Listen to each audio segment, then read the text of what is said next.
Hola, ¿qué tal? Muy buenas tardes que nos están viendo a través de casa en la página de Facebook de Dentab TV.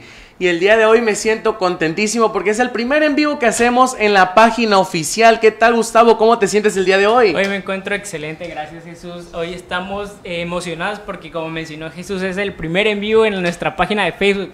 Espero que todos los que nos estén viendo estén muy bien en sus casas o en donde estén, pero aquí vamos a estar transmitiendo ya más frecuentemente.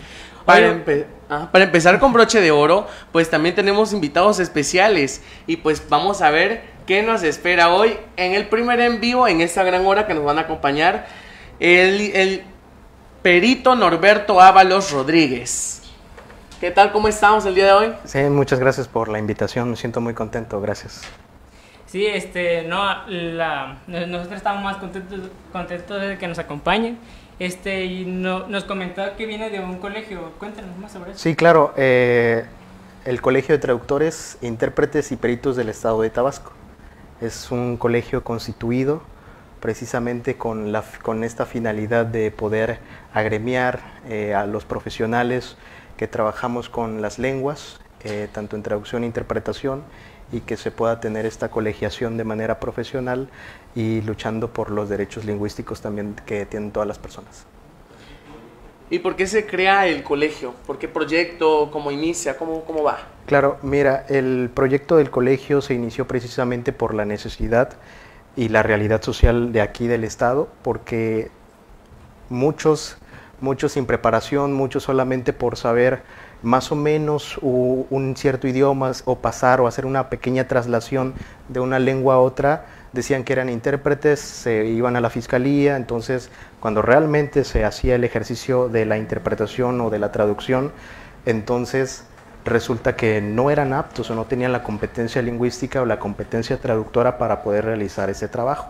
Entonces, a partir de esa necesidad de poder quitar estas cortinas de humo, de poder hacer frente y relucir también la figura del intérprete y del traductor para que pudiera verse que realmente es una profesión, al igual que otras, honorable y demás, pudiera ejercerse y precisamente hacer un equipo, hacer esta colegiación profesional para defender a los mismos intérpretes y traductores y nuevas áreas que también les vamos a platicar más adelante.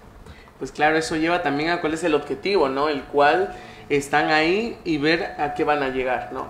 Claro, sí, precisamente, pues el objetivo principal es hacer que una persona pueda disfrutar de cualquier servicio que necesite o guste en su propia lengua materna. Por ejemplo, en el ámbito jurídico, que si una persona de la lengua originaria, por ejemplo, chontal o chol, pueda dirigirse a una institución con toda confianza sabiendo que tiene o va a venir un intérprete de su propia lengua materna y va a recibir ese servicio o esa asesoría jurídica correspondiente, y se va a acompañar durante todo el procedimiento y proceso con un intérprete que pueda realizarlo. Y en este caso, si hay un documento o hay algún otro archivo que se necesite traducir, tanto en una lengua extranjera como una lengua originaria o también en lengua de señas mexicana, también se pueda realizar ese servicio de traducción mediante esa competencia traductora. Y ahorita que nos estás contando todo eso, se ve que ya llevan tiempo. Por ejemplo, ¿cuándo se constituyó este colegio? Bueno, nosotros nos constituimos el 22 de octubre del 2017, no tenemos tanto tiempo.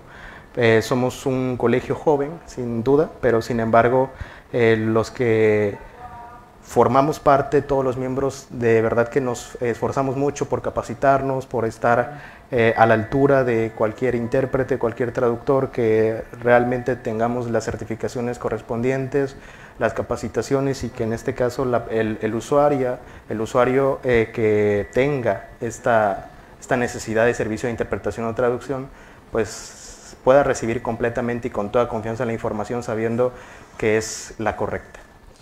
Claro, y ¿cuántas personas conforman este grupo? Sí, nosotros aproximadamente somos 50 personas, 50 grande, personas. Entonces, está muy grande. ¿Cuál es la diferencia entre un traductor y un intérprete? Bueno, una gran pregunta, porque realmente hay una confusión bastante grande con respecto a estas dos figuras que tienen sus principios, tienen sus fundamentos, sus aspectos doctrinales también, pero sin embargo son cuestiones totalmente distintas. ¿Por qué? Porque el intérprete trabaja en tiempo real, tiene la presión de tiempo, está momento, ¿no? sí, es en el momento. Okay. Obviamente, como el factor humano va a influir, va a tener errores en la interpretación, pero siempre va a haber un margen de error también de acuerdo a si es una interpretación simultánea, una interpretación consecutiva, traducción a primera vista, etcétera, ¿no? Entonces, la diferencia radica en ello, y que el traductor obviamente también debe de tener esa competencia traductora y el intérprete su competencia lingüística, preferentemente, y lo ideal es que ambas figuras posean este bilingüismo, y aparte de un bilingüismo, que tengan una biculturalidad importante, porque la lengua es cultura, es identidad, y por lo tanto, si solamente dominan esta parte lingüística pero dejan a un lado el aspecto cultural, entonces al momento que una persona nativa expresa algunas cuestiones, como nosotros cuando decimos está bueno pues, o ciertos elementos muy culturales, muy propios de nuestro estado, entonces aparte acentos prosódicos, tónicos, expresiones idiomáticas, eufemismos, entonces todos estos elementos hacen que en cierta manera pongan a pensarle bien cómo se va a hacer ese proceso de traducción como acto cognitivo superior al momento de pasarlo de una lengua a otra. Es por eso que es importantísimo conocer la cultura. Entonces, para continuar con la respuesta, el traductor no tiene este límite de tiempo. Obviamente, el traductor no es al momento, o sea, le entregan una documentación a traducir, le marcan una fecha límite, la vas a entregar a esta fecha, y ahí sí, lo ideal es que no tenga ningún error, porque tiene el tiempo para buscar qué significa esta palabra, cómo la puede pasar de acuerdo al contexto en el que está. Y bueno, otra diferencia importante es que mientras el intérprete debe de tener estas habilidades didácticas, retóricas de la lengua, el traductor debe tener este arte de la redacción también. Entonces son ciertas diferencias y matices que separan estas dos figuras. Estamos viendo que también platicando allá afuera, ¿no? Lo que es la gente que pues no puede a veces comunicarse, ¿no? Quisiera con todo el alma querer hablar con alguien, y muchos pues somos ignorantes en ese aspecto, que no sabemos cómo comunicarnos con ellos, ¿no? Así como me decías que en esta parte de que la lengua de seña mexicana es su nombre a como debe de ir, ¿no? Sí, es una lengua como cualquier otra, ¿no? Como el inglés, el español, y obviamente la lengua de señas mexicana pertenece a nuestro país. Tenemos que la lengua de señas estadounidense es la de ese país, está la lengua de señas chilena, la lengua de señas cubana, la lengua de signos española. Entonces es algo, toque, sí, claro, su aspecto cultural, ese manto que cubre ese factor lingüístico y propio de cada país. Sí, por ejemplo, eso yo, pero en lo personal, yo no sabía sobre que habían diferentes lenguas de la misma, prácticamente. Es como si estuviéramos hablando de un lenguaje hablado. Pues, por ejemplo, hay inglés, hay español, hay ruso incluso, o sea, hay muchos diferentes tipos de lengua. Sí, dependiendo de cada país. Incluso dentro de un mismo país hay otras lenguas de señas. Por ejemplo, aquí en México tenemos un caso concreto, la lengua de señas maya yucateca. ¿Sí? También la lengua de señas chatina, la lengua de señas purépecha, dentro de México. Entonces no solamente está la lengua de señas mexicana. ¿Sí? Así también pasa en algunos otros países. Qué interesante esto lo que nos estás comentando. Y por ejemplo, este colegio, ¿en cuántas áreas está dividido? Bueno, principalmente cuando se fundó fueron 3 áreas. Las lenguas extranjeras, lenguas originarias y lengua de señas mexicana.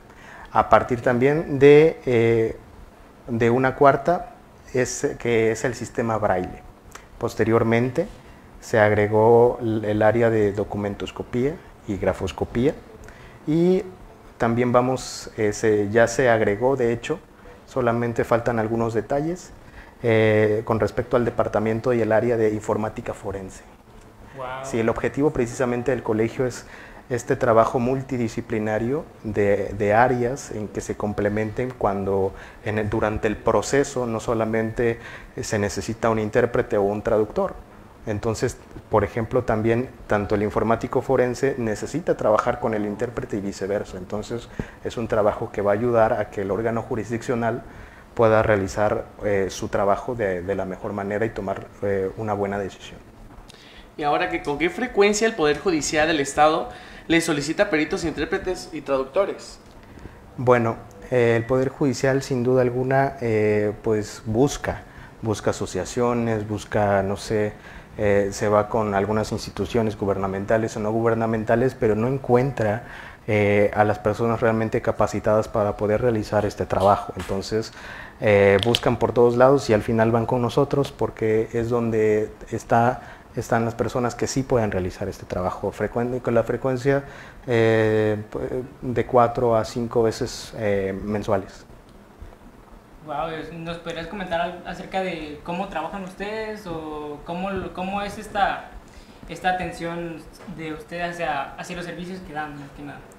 Sí, bueno, precisamente todo es mediante oficio, es muy importante mencionar eso. Se contacta al colegio, se redacta el oficio, nosotros le respondemos, se fija el tiempo, la técnica de interpretación, algunos otros elementos en el contrato también, para poder fijar ciertos términos y que la interpretación sea un éxito. También, por ejemplo, que en este caso si nos necesitan para poder interpretar en alguna conferencia, por ejemplo, nos pasen toda la información correspondiente para poder ir armando nuestro vocabulario de acuerdo a esa temática y poder realizar la interpretación, en este caso, o un servicio de traducción correspondiente. Todo depende del tipo de servicio también.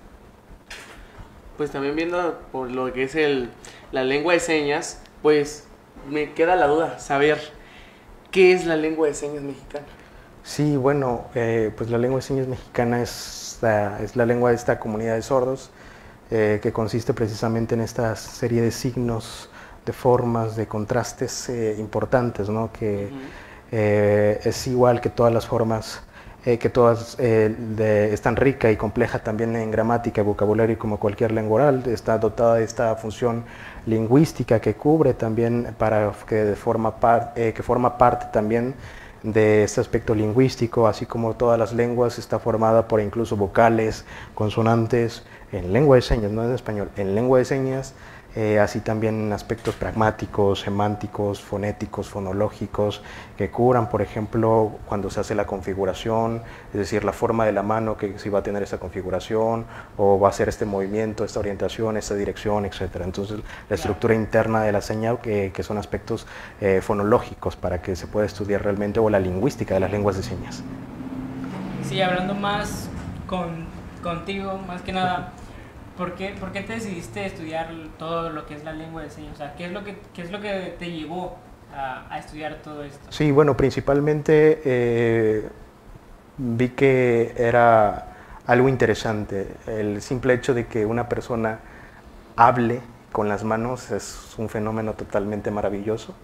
Y desde ese momento quedé impactado, enamorado de esa lengua, entonces empecé a investigar más, me metí a una clase, a otra capacitación, estudio, leí este libro, leí este otro libro, buscando artículos, conviviendo mucho con personas sordas, sobre todo que son los que te forman, son tus mejores maestros, te dan estas expresiones idiomáticas, te dicen chistes en lengua de señas, te dicen cómo le dicen culturalmente a esto, groserías en lengua de señas, o sea, te forman, ¿no? Sí, claro, o sea, con los usuarios nativos de la lengua que te dan ese aspecto cultural para que en cierto momento el sordo diga, ese intérprete parece sordo. Entonces él sienta precisamente que una persona lo entiende completamente, tanto en su lengua como en su cultura, y cómo piensa, esa forma de pensamiento, y se haga esa conexión con el usuario. Y también te han dicho, no sé, pues has platicado con los sordos, ¿no? ¿Qué te han comentado? ¿Cómo se sienten ellos al no encontrar casi personas que se sepan las señas, ¿no? Sí, bueno, aquí en México ha avanzado mucho la difusión de la lengua de señas mexicana, desde el reconocimiento de la misma, el 10 de junio del 2005. Sin embargo, muchas personas aún siguen en desconocimiento de la lengua de señas y sobre todo la atención de las personas sordas. Por ejemplo, se necesitan mucho conocimientos básicos intermedios en la atención, por ejemplo, en juzgados, en instituciones gubernamentales o no gubernamentales. Por ejemplo, que si un sordo quiere ir al cine, por ejemplo, que el que vende la taquilla pueda atenderlo también en su propia lengua, o incluso vamos un poco también al ámbito médico hospitalario, que es fundamental, que de hecho vamos a tener a una persona muy especial que también forma parte del colegio, que nos va a decir de su experiencia y sobre todo el trabajo y la necesidad que impera en este ámbito, ¿no? Pero así, o sea, los sordos expresan, ¿no? Falta trabajo, falta oportunidad, falta comunicación, falta comprensión, falta realce de los derechos lingüísticos de las personas sordas, sus derechos humanos también, y derechos individuales también al trabajo y muchos otros más. Sí, porque, o sea, hablando ya más normal, a veces no nos damos cuenta de que las otras personas igual necesitan su tipo de lenguaje o de comunicación, porque así como mencionabas, cuando una persona sorda va al cine, ¿cómo hace para ver la película? O sea, ¿cómo va a entender la película si no tiene esta disponibilidad? Sí, bueno, eso es una gran pregunta. Muchas personas sordas no saben español, no saben español. Muchos piensan que solamente con poner subtítulos ya es inclusión o ya cumplieron su objetivo, su meta de encargo, etc. Pero no, es muy importante. El español es una lengua, la lengua de señas mexicana es otra y nada que ver, nada que ver. Por ejemplo, esto de la dactilología, la ABCD, esto es español manual. Entonces, esto no es lengua de señas, no es lengua de señas. Y también es muy importante que pues también otras personas sordas sí saben español, sordas muy preparadas profesionalmente, académicamente. Tengo amigos sordos que son enfermeros, conocí a una persona que es médico, también otro son ingenieros, arquitectos sordos, ¿no? Entonces realmente la discapacidad no impera en este aspecto, ¿no? Es simplemente ellos tienen su cultura y su lengua, nosotros también, entonces es solamente eso, claro, de manera sencilla. Aquí lo más relevante es que todos aprendamos para poder comunicarnos con ellos, claro, ¿no? Claro, poder es estar en una plática, en una mesa, en un restaurante y platicar con ellos, ¿no? Claro. Y decirles qué sienten, cómo están, para que no se sientan solos, pues imagino la soledad que debe de sentir una persona que no se puede comunicar con otras, porque siendo realistas a veces somos muy ignorantes en el aspecto y no lo hacemos, no nos preocupamos por saber más. Sí, claro. Y aprender para que ellos también nos puedan externar sus ideas. Claro, el sordo pues es un extranjero en su propio país, muchos lo han dicho, porque incluso en sus propios hogares, si todos los familiares son oyentes y solamente hay un sordo, todos platican, por ejemplo, a la hora de comer, a la hora de no sé, de jugar un juego de mesa, etcétera, y el sordo dice, ¿qué pasó? ¿Qué pasó? Sí, claro, sí. Sí, entonces, por ejemplo, ¿de qué trató la película? Sí, espérame. Y, o sea, pues se enamoraron y listo, ¿no? Pero, o sea, la profundidad, el sordo puede entender esos matices, el sordo puede entender estos aspectos, estos niveles de la lengua, estos matices distintos, estos códigos lingüísticos como es un poema, aspectos metafóricos, la música en lengua de señas, que es otros temas más profundos, etcétera. Es verdad, sí, ahorita que lo acabas de mencionar. Por ejemplo, mi vida sin la música no sería nada, pero ¿cómo romper esta barrera del lenguaje? Sí, mira, la música va más allá que el sonido, la música se siente, se disfruta, se hace.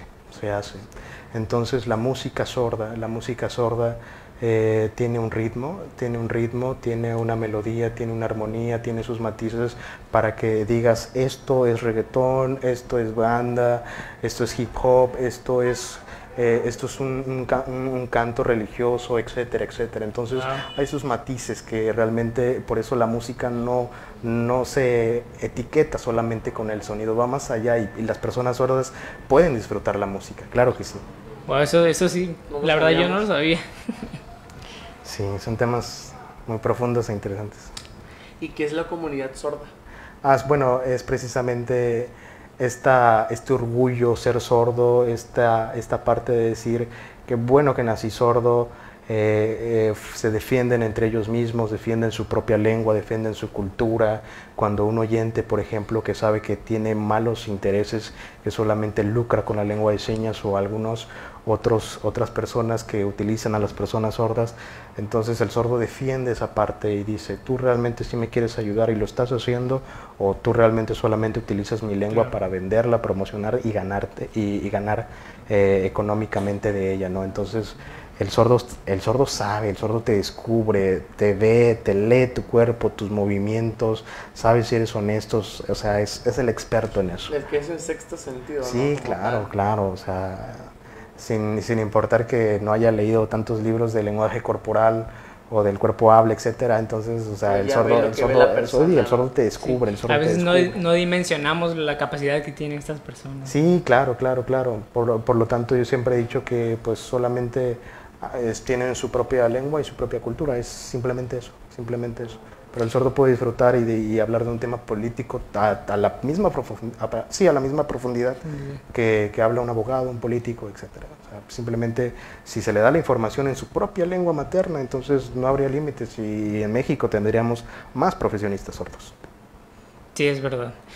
Y ya por último, para ir cerrando con usted, ¿qué mensaje le enviarías a las personas que quieran llegar a ser intérpretes de lenguas de señas mexicanas? Sí, bueno, es importante mencionar esto porque el intérprete se tiene que preparar mucho. Se tiene que preparar mucho. Sí, ya con lo que nos estaba comentando a la mecha, sí es demasiado lo que se tiene que preparar. Sí, muchísimo. Y realmente tiene que leer mucho, tiene que saber cómo funcionan las lenguas, tiene que saber este proceso, esta estructura lingüística de las mismas lenguas, estos contrastes, estos matices, esta forma de expresar esta sincronía o diacronía en aspectos formales e informales. Tiene que saber jugar con la misma lengua de señas, saber en qué consiste, cómo está, y luego solamente eso es de la lengua. Entonces, aparte, si se quiere incursionar en la interpretación, son otras cosas: teoría comunicativa, teoría de la sintaxis, teoría de la X, la gramática generativa, por ejemplo. O sea, son muchísimos más elementos que imperan en el momento de la interpretación. O sea, las técnicas de interpretación, algunas estrategias, por ejemplo, el uso del espacio como elemento estructurador, aspectos de iconicidad y muchas otras formas más. Entonces, el mensaje que yo puedo darles a las personas que se interesan o quieran realmente incursionarse en la interpretación de la lengua de señas de manera profesional y que puedan luchar día a día por prepararse, como un servidor, todos los días aprende algo nuevo de la lengua de señas, todos los días lea un artículo o un libro referente a algo, todos los días un sordo dice, oye, te doy esta seña para que sigas creciendo, y eso es muy padre, por ejemplo, que el sordo reconozca tu trabajo y que te acepte en la comunidad como su intérprete. Entonces eso es muy importante. Por ejemplo, aprovechando el espacio, el 25 de mayo nosotros arrancamos con un curso de la lengua de señas mexicana. Va a ser una duración de 12 sesiones. Vamos a platicar también precisamente de algunos temas. ¿Va a ser en línea de los que, o presencial? En línea a través de Zoom. Va a ser en horario de 5 a 8, 5 de la tarde a 8 p.m. de la noche. Y va a iniciar el 25 de mayo, vamos a terminar el 1 de julio.